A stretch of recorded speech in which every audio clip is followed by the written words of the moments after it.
Bien dans son job, avec Sagid Talentsoft, la solution intégrée de gestion des talents.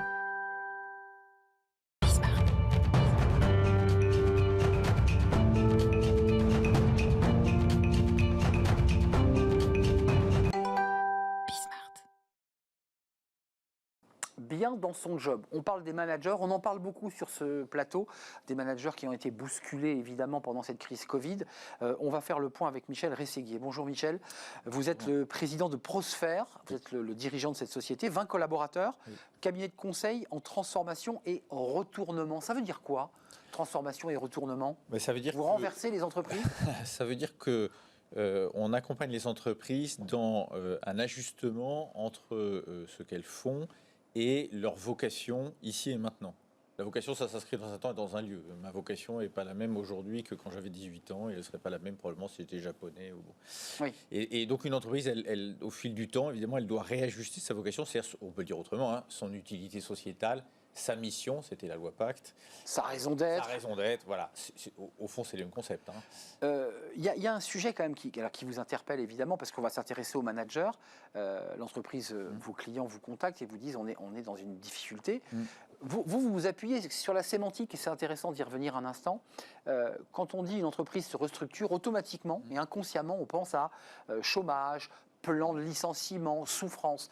Quand on dit une entreprise se transforme, ça ne veut pas dire du tout la même chose. C'est vrai que le mot restructuring a été utilisé essentiellement à deux effets. C'est un changement de structure bilancielle d'ailleurs, parfois sous l'égide du tribunal de commerce. Donc comment on rééchelonne la dette par exemple, ça s'appelle la restructuration. Et puis la dimension sociale effectivement que vous venez de mentionner, licenciement économique en gros. L'enjeu d'une transformation a été, et d'un réajustement d'une entreprise vis-à-vis de sa mission, peu importe, son utilité sociétale, c'est au contraire de pérenniser ses activités et donc ses emplois. Donc c'est pas la même démarche du tout.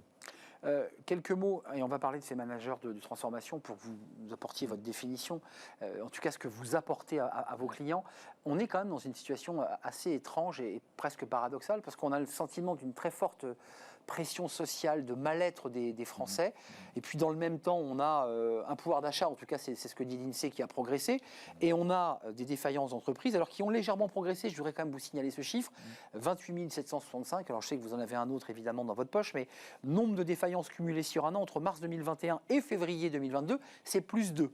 Donc il y a une légère reprise. Sauf que vous allez me répondre qu'à l'époque d'Arnaud Montebourg, ministre évidemment de l'économie, enfin du redressement, on était à quoi, 65 000 65 000, oui, tout à fait. Donc ça veut dire que vous y voyez comme un paradoxe dans ces chiffres-là?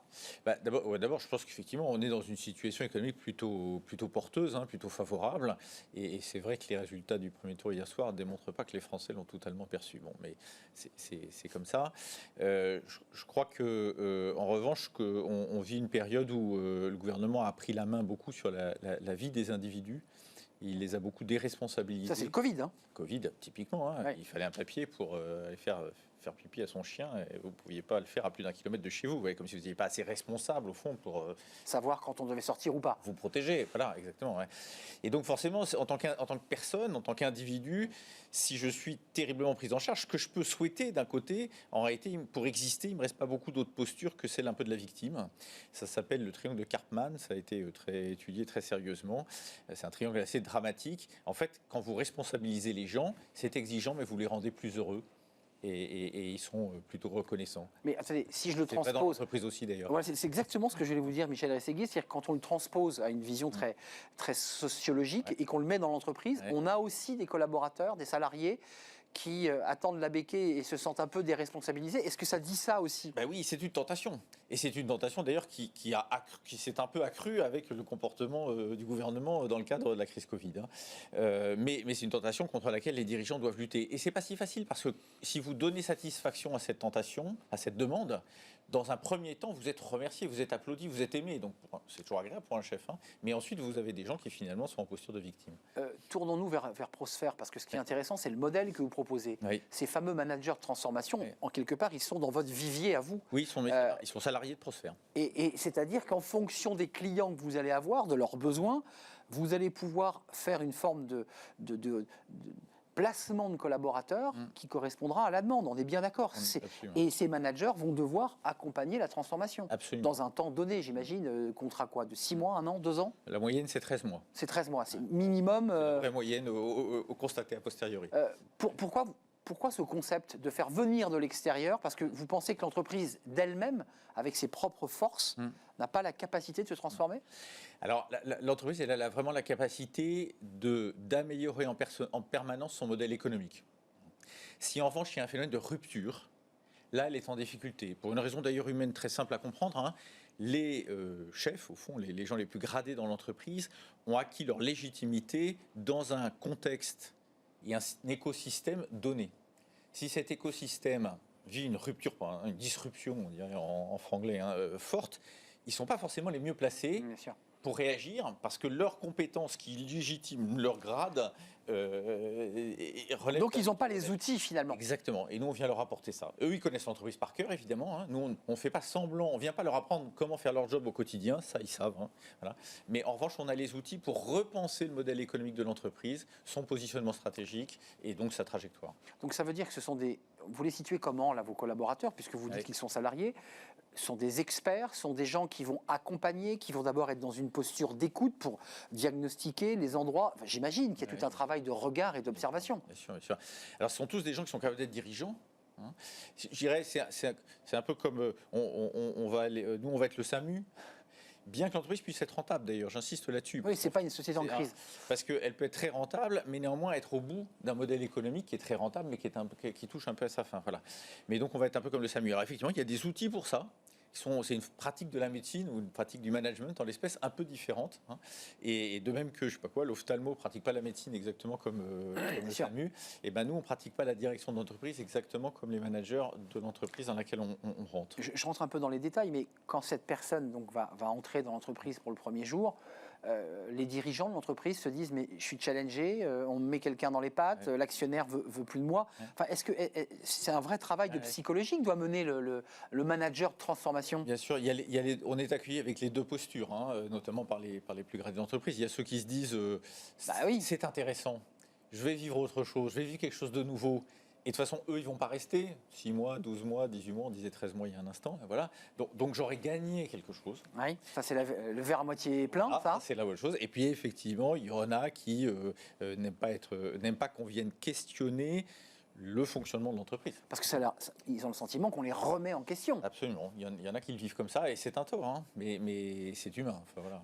Concrètement, Prosphère intervient, vous êtes le SAMU, hein, vous arrivez avec votre petit sac, le costume, on a bien fait son nœud de cravate, on rentre dans l'entreprise. Qui vous mandate? Les actionnaires, le PDG? Comment ça marche? Le plus souvent, c'est l'actionnaire, mais il peut être le dirigeant. Dans les PME, très souvent, l'actionnaire. Clairement. Hein, voilà. Donc souvent, c'est quand même quelqu'un qui a une casquette d'actionnaire et donc qui est d'abord préoccupé par la pérennité de l'entreprise. Là où un dirigeant, dont c'est la principale mission, la pérennité de l'entreprise dans la loi, hein, je ne sais pas un jugement de valeur de ma part, c'est la loi, hein, un dirigeant, souvent, a quand même une énorme préoccupation de son image en tant que dirigeant. Voilà. Et donc, va être plus susceptible que l'actionnaire de voir quelqu'un dans les pattes, comme vous disiez, qui vient l'aider. Donc pour vous, quand vous préparez votre manager de transformation à partir en mission, parce qu'il y a quand même une préparation de départ en mission, il a une feuille de route, il sait où il va, vous lui avez présenté les points sensibles, les profils avec lesquels ça risque d'être difficile, ou il arrive, il est vierge de tout? Non, alors en fait, on est assez vierge. On a toujours. C'est peut-être mieux d'ailleurs. Oui, c'est ça, voilà. On a toujours de l'information, bien sûr, mais cette information finalement, elle est assez superficielle. Bien sûr, bien sûr. Il va falloir creuser, et ça, il faut le faire avec les équipes. Il faut le faire avec les managers. Oui, sans a priori en amont. Exactement. Il faut le faire même avec tous les salariés en réalité. Il ne faut même pas le faire qu'avec les managers. Donc il y a une découverte et il vaut mieux effectivement pas arriver avec des idées préconçues. On a des outils en revanche. On arrive avec la boîte à outils. La boîte à outils. Combien de managers de transformation sont aujourd'hui, au moment où on se parle, embarqués dans des aventures de transformation d'entreprise là, au moment où on se parle, il y en a 16 qui sont embarqués dans 13 entreprises. Donc ça veut dire qu'il y en a où ils sont deux. Il y en a où ils sont deux parce que pourquoi? Vous avez choisi en fonction des compétences, travailler sur la finance, l'autre sur le RH. Comment vous le répartissez? Non, c'est pas tellement ça. C'est d'abord souvent dans les premiers mois, je dirais les 3 premiers mois, c'est très utile d'être deux pour aller plus vite. Et Et voilà, parce que vous créez deux personnes vont créer des alliances différentes en fonction de leur personnalité, etc. Et puis il y a quand même un gros travail analytique à produire, Évidemment. qu'on produit avec les salariés, qu'on ne produit jamais en chambre. Bien sûr. Donc, mais néanmoins, c'est quand même un gros travail à faire. Voilà, donc souvent c'est très utile. Après, il y a aussi la taille de l'entreprise quand même. Et en fonction de la taille de l'entreprise, ça peut être très utile d'être deux. Il y a des entreprises, c'est pas pareil, une entreprise qui fait 10 millions, 5 millions, et puis une entreprise qui fait 300 ou 400 millions. Et qui doit changer de modèle. Exactement. Un mot avant de nous quitter par rapport à ce chiffre très différent de celui d'Arnaud Montebourg, 65 000 défaillances. Est-ce que vous craignez à travers les missionnaires, vos managers de transformation, est-ce que vous sentez comme ça qu'il y a des risques de craquellement, ou est-ce que notre économie, à travers vos clients, se porte bien et qu'elle accélère au contraire, malgré le contexte politique que vous évoquiez tout à l'heure? Alors non, je pense quand même l'économie se porte bien, mais je pense quand même qu'elle est sous perfusion. Et que toujours que cette perfusion va s'arrêter et que certaines entreprises ne vont pas retrouver le contexte qu'elles ont connu avant. Certaines vont le retrouver, et puis d'autres pas. Je vous donne deux exemples. Les matières premières, c'est pas sûr que toutes les matières premières reviennent au prix antérieur. Or, la question de l'élasticité prix se pose à ce moment-là. Deuxième exemple, les vêtements.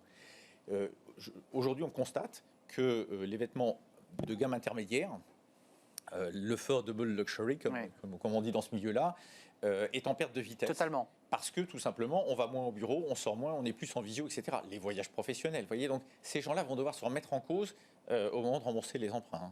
Ça fera peut-être du travail d'ailleurs pour Prosphère. On sera ravis de les aider. Merci Michel Rességuier de nous avoir rendu visite, de nous avoir éclairé sur ce modèle très particulier que vous développez, 20 collaborateurs chez Prosphère, mais des managers de transformation envoyés comme le SAMU dans les entreprises, qui sont d'ailleurs pas toujours des entreprises en difficulté. Merci de nous avoir rendu visite. La suite de notre programme, les entreprises s'engagent avec notre partenaire Un Jeune, une solution. On parle d'inclusion et de diversité, c'est tout de suite.